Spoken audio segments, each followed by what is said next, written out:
of the most important principles about filmmaking in general is that it's an additive process. You've got your base layer, which is a screenplay. Then you've got your camera movement, where you choose your composition, lens choice.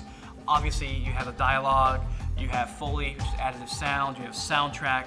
Lighting is just one of those layers that's just as important as any one of the individual pieces. And it's fair to say that if you have one of those different ingredients that's not really well thought through, it's going to drag the whole piece down. So you may have the most amazing acting, but if the lighting is terrible, it can probably take you out of the entire performance. So definitely something I'd really pay attention to on any film, and I think any good filmmaker does.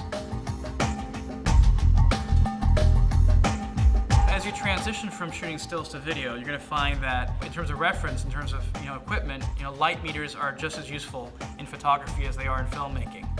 You still need to be able to judge light, judge ratios, judge shadows, see which light is overexposing your key and by how much. So while the tools that you're using to emit the light may be different, the tools that you use to actually measure it are just the same, and the techniques are very similar.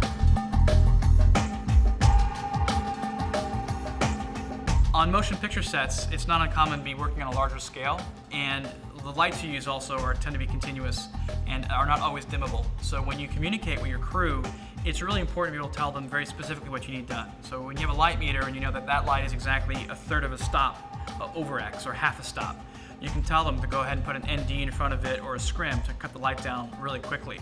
But being able to communicate very clearly and efficiently and quickly is really, really a big asset on any set, no matter the scale.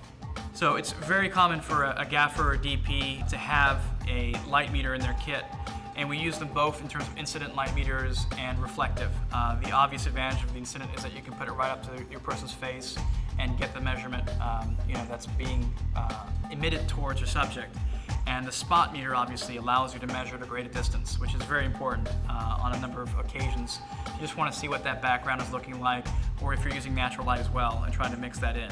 Definitely two tools that you really want to have in your arsenal. The beauty of these tools is that they're calibrated and they're consistent. And when this says, F2 or T2, depending on the nomenclature you're using, that's T2, period. And that's something that's really important to have, is something you can really rely on, and check out your monitors, check out the false color as well as the waveform monitors, but know that this is confirming those measurements and vice versa. If you'd like to find out any more information about the Sekonic light meter or any of the other tools that I use in my HD DSLR productions, feel free to check out my blog.